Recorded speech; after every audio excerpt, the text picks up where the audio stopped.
warahmatullahi wabarakatuh. Bapak Ibu sekalian, perkenalkan nama saya Muhammad Zikri.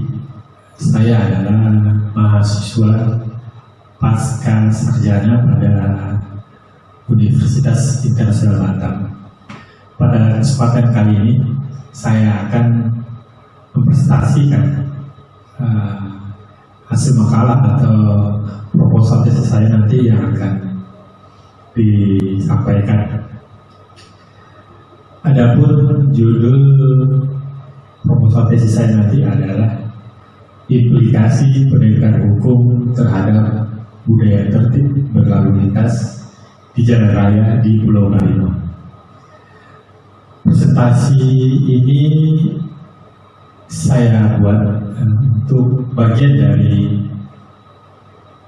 UAS ujian akhir semester pada mata kuliah metodologi penelitian hukum. Bapak Ibu sekalian yang saya hormati, pertama, bab 1 itu terdiri dari latar belakang penelitian. Latar belakang penelitian terdiri dari dassolen atau harapan seharusnya. Dassolen atau harapan seharusnya itu berisi tentang peraturan perundang-undangan. Kali ini yang menjadikan dasar saya dassolennya adalah Undang-Undang Nomor 22 Tahun 2009 tentang lalu lintas dan angkutan jalan. Pada pasal 3 dikatakan bahwa lalu lintas dan angkutan jalan diselenggarakan dengan tujuan. Huruf A-nya mengatakan bahwa terwujudnya pelayanan lalu lintas dan angkutan jalan yang aman, selamat, tertib, lancar, dan terpadu dengan mode angkutan lain untuk mendorong perekonomian nasional, memajukan kesejahteraan umum, memperkukuh persatuan dan kesatuan bangsa, serta mampu menjunjung tinggi martabat bangsa. Itu Bapak Ibu sekalian isi dari pasal 3 Undang-Undang Nomor 22 Tahun 2009 tentang lalu lintas yang menjadikan dasar penelitian saya kali ini. Kemudian huruf B-nya mengatakan terwujudnya berlalu lintas dan budaya bangsa, dan huruf C-nya mengatakan terwujudnya penegakan hukum dan kepastian hukum bagi masyarakat. Jadi Bapak Ibu sekalian, yang menjadikan dasar penelitian saya ini adalah Undang-Undang Nomor 22 Tahun 2009 tentang lalu lintas dan angkutan jalan. Terdapat pada 3 huruf pasal tersebut. Kemudian Bapak Ibu sekalian, pada kenyataannya yang terjadi di lapangan adalah, atau fakta sebenarnya adalah, pertama, ternyata belum tersedia transportasi angkutan umum yang memadai dan fasilitas yang baik. Jadi Bapak Ibu sekalian, hasil penelitian kami di lapangan ketika kami melakukan observasi atau survei pada wilayah Pulau Karimun, ternyata kami temukan di lapangan sangat minim sekali tersedianya transportasi angkutan umum, baik itu terhadap kendaraannya sendiri, kemudian fasilitas angkutan umumnya, dan juga fasilitas jalan yang baik. Fakta yang kedua yang kami temukan adalah ternyata perilaku pengendara di jalan, khususnya di Pulau Karimun, belum mencerminkan adanya budaya tertib dalam berkendara. Artinya perilaku masyarakat Karimun yang menggunakan jalan saat berkendara masih jauh dari kata tertib. Fakta yang ketiga yang kami temukan adalah penindakan dan pemberian sanksi oleh aparat penegak hukum masih minim. Hal ini tentunya dari pihak kepolisian, yaitu Satuan Lalu Lintas dan juga dari Dinas Perhubungan. Jadi Bapak Ibu sekalian, antara the solid dan the side ini adalah dua sisi yang sangat bertolak belakang. Nah, Bapak Ibu sekalian, latar belakang inilah yang menjadikan dasar peneliti dalam melakukan penelitian pada saat nantinya. Fokus penelitian kami adalah itu implikasi penegakan hukum terhadap budaya tertib berlalu lintas jalan raya di Pulau Karimun. Bapak Ibu sekalian, kemudian pada babak pertama selanjutnya akan membahas tentang permasalahan penelitian. Ada 3 item yang coba kami bahas pada permasalahan penelitian ini. Yang pertama, faktor hukum dan non-hukum apa saja yang dapat menciptakan keamanan, ketertiban, kelancaran dalam berlalu lintas di Pulau Karimun. Jadi Bapak Ibu sekalian, nanti kami mencoba mencari faktor hukum dan non-hukum apa saja yang mempengaruhi Kamseltip Carlantas tersebut. Kemudian item yang kedua adalah bagaimana implikasi dari penegakan hukum terhadap Kamseltip Carlantas tersebut. Implikasinya, dampaknya atau pengaruhnya terhadap Kamseltip Carlantas. Poin yang ketiga pada permasalahan penelitian adalah bagaimana peran pemerintah setempat atau stakeholder yang terkait. Tentunya dalam hal ini adalah Polres Karimun, yang dikedepankan adalah satuan lalu lintasnya. Pemerintah daerah yang dikedepankan adalah Dinas Perhubungannya dalam mewujudkan keamanan, keselamatan, ketertiban dan kelancaran berlalu lintas tersebut. Jadi dalam permasalahan penelitian, 3 pokok pembahasan inilah yang nanti akan coba penelitiannya.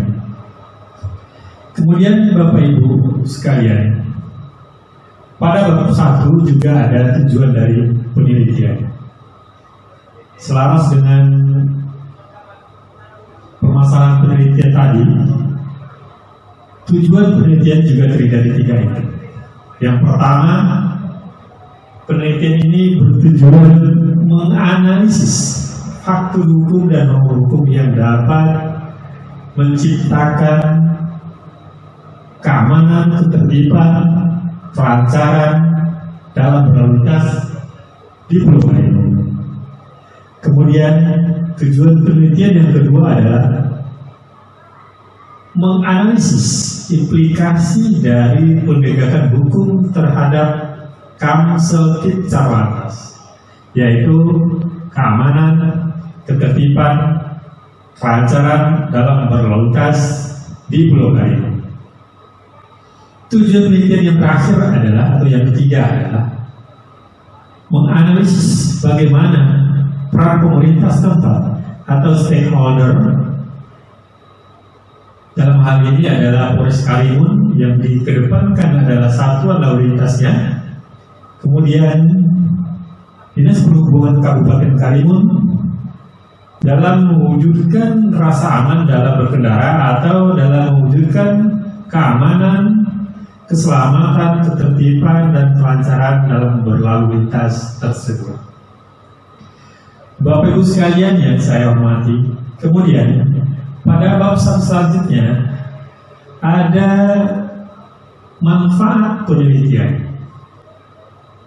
Manfaat yang pertama adalah kontribusi secara teoritis, menyatakan teori efektivitas hukum oleh Surjono Soekarno masih relevan untuk menganalisis persoalan penegakan hukum terhadap budaya tertib berlalu lintas di Pulau Karimun. Oleh karena itu, peneliti pada saat ini selanjutnya dapat menggunakan teori tersebut sebagai alat analisis dalam mengkaji implementasi suatu aturan hukum di tengah-tengah masyarakat.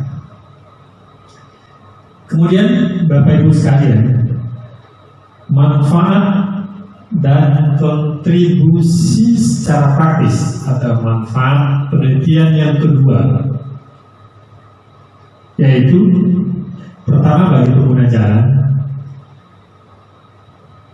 tentunya untuk pengembangan ilmu di bidang pendidikan masyarakat atau disingkat dengan Dikmas Lantas, sehingga terciptanya kepatuhan masyarakat terhadap aturan hukum dalam berlalu lintas, dengan harapan dapat menekan angka pelanggaran dan kecelakaan dalam berlalu lintas. Kemudian, Bapak Ibu sekalian, manfaat dan kontribusi secara praktis yang kedua adalah untuk pemerintah daerah Kabupaten Karimun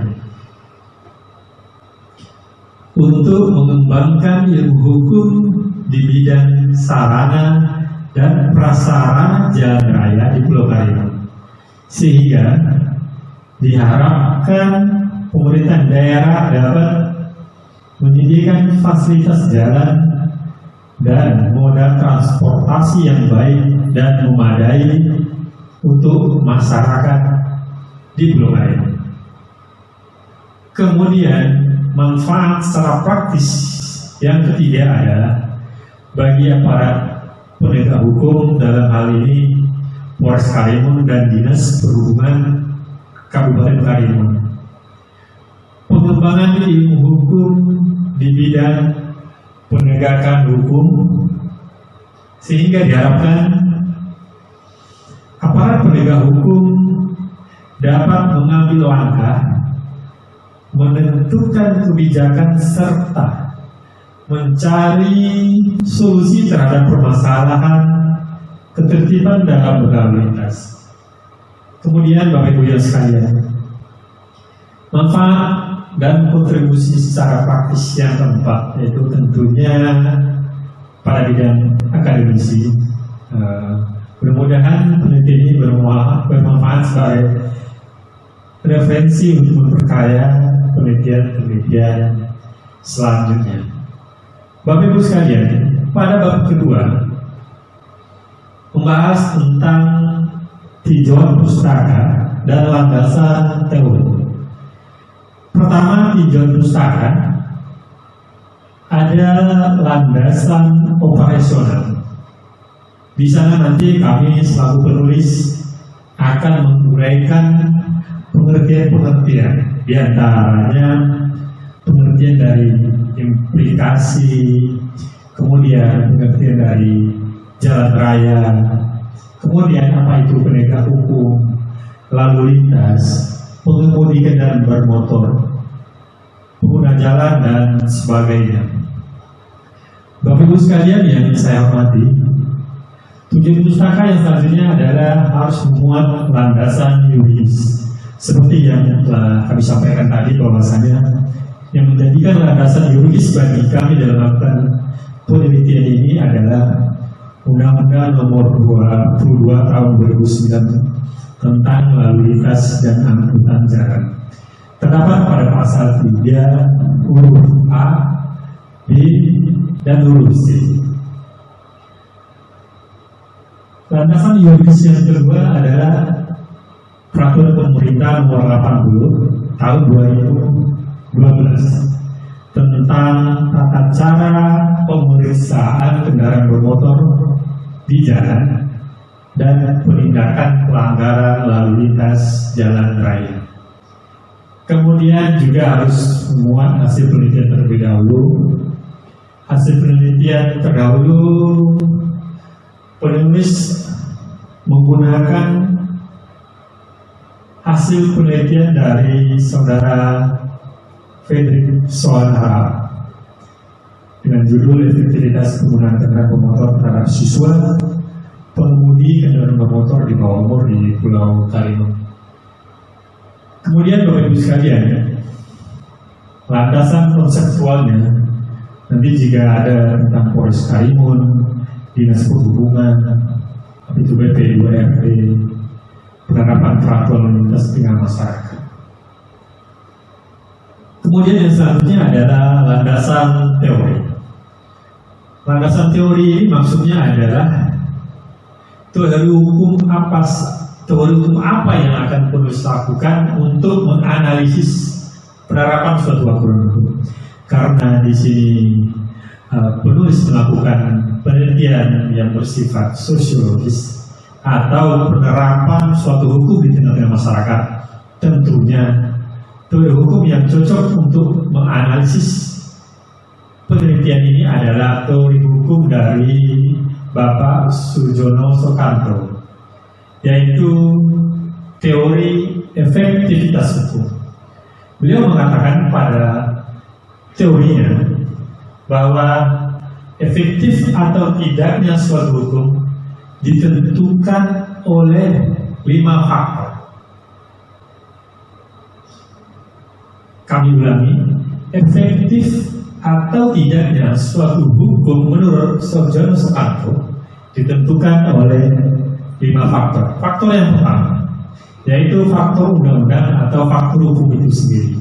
Jadi Bapak Ibu sekalian, undang-undang itu sangat, produk undang-undang tersebut sendiri sangat berpengaruh terhadap efektifnya undang-undang tersebut diterapkan di tengah-tengah masyarakat. Kemudian faktor yang kedua adalah faktor penegak hukum.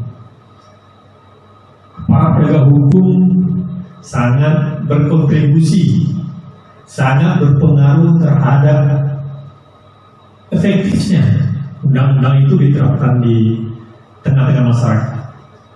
Dalam kata lain, bisa saja ini dimaksud adalah keteladanan bagi aparat penegak hukum, ketegasan oleh aparat penegak hukum, keharmonisan atau segala macamnya yang bisa dijadikan contoh oleh masyarakat, sehingga hukum itu sendiri bisa diterapkan secara baik di tengah-tengah masyarakat. Kemudian faktor yang tidak kalah penting adalah faktor yang ketiga, faktor sarana dan fasilitas yang mendukung penegakan hukum tersebut. Faktor yang keempat adalah faktor masyarakat. Jadi Bapak Ibu sekalian, lingkungan di mana hukum tersebut berlaku atau diterapkan juga menjadikan potensi yang sangat besar sehingga hukum itu bisa berjalan dengan baik, bisa dilaksanakan dengan baik, bisa dipatuhi dengan baik. Terakhir, faktor yang kelima yang dikemukakan oleh Bapak Sujono Soekanto melalui teorinya yaitu faktor kebudayaan, yakni sebagai hasil karya cipta rasa yang didasarkan pada rasa manusia di dalam pergaulan hidup sehari-hari. Bapak Ibu sekalian yang saya hormati, itulah yang menjadikan landasan teori, yaitu 5 faktor menurut teori efektivitas hukum oleh Sujono Soekanto. Bapak Ibu sekalian yang saya hormati, kemudian pada bab 3 tesis kami tentunya juga memuat metode penelitian. Metode penelitian itu sendiri terdiri dari rancangan penelitian, yang mana penelitian kali ini menggunakan penelitian hukum empiris atau penelitian hukum sosiologis. Kemudian objek penelitian itu sendiri terdiri dari dua item. Pertama, data primer, yaitu yang penulis jadikan dari data primer adalah masyarakat pengguna jalan. Kemudian ada juga komunitas motor, para pelajar pengendara kendaraan bermotor. Kemudian ada juga instansi di pemerintahan Kabupaten Karimun, diantaranya Dinas Perhubungan, itu kemudian Polres Karimun. Yang dikedepankan adalah satuan lalu lintasnya. Kemudian ada BP2AD. Objek atau lokasinya adalah Pulau Karimun. Objek penelitian selanjutnya membuat data sekunder. Nah, data sekunder pada penelitian kali ini adalah bahan hukum primer, yaitu Undang-Undang Nomor 22 Tahun 2009 tentang lalu lintas dan angkutan jalan tersebut. Bahan hukum sekunder terdiri dari buku, jurnal, dan hasil penelitian. Kemudian ada juga bahan hukum tersier, yaitu kamus-kamus hukum. Bapak Ibu sekalian yang kami hormati, kemudian dalam metode penelitian kali ini, penulis menggunakan teknik pengumpulan data dengan cara data primer, yaitu melalui observasi di jalan raya. Kemudian ada juga dengan cara studi lapangan, bisa dilakukan dengan kuesioner kepada pengguna jalan, misalnya kepada komunitas motor, misalnya kepada para pelajar yang menggunakan kendaraan bermotor sehari-hari ketika berangkat ke sekolah, misalnya. Kemudian bisa juga dengan cara wawancara. Kali ini ke depan penulis akan melakukan wawancara kepada Kepala Dinas Perhubungan Kabupaten Karimun. Penulis nanti di sana mencoba menggali faktor-faktor apa saja sih yang mempengaruhi atau implikasi apa saja yang mempengaruhi terhadap penegakan hukum untuk menciptakan Kamsel Cipta Lantas. Selain Bapak Dinas Perhubungan Kabupaten Karimun, kami juga akan mewawancari Bapak Kaslantas Polres Karimun nantinya, jika beliau berkenan, menggali seputaran tentang penegakan hukum yang dilakukan oleh aparat penegak hukum, yaitu Satuan Lalu Lintas Polres Karimun. Kemudian data sekundernya adalah studi perpustakaan melalui buku, jurnal, hasil penelitian. Bapak Ibu sekalian, metode penelitian juga harus memuat analisis data, yaitu yuridis kualitatif.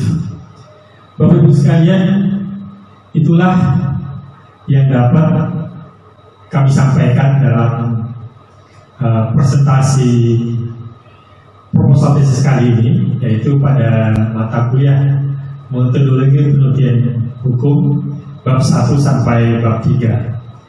Pada akhirnya penulis mengakhiri presentasi ini.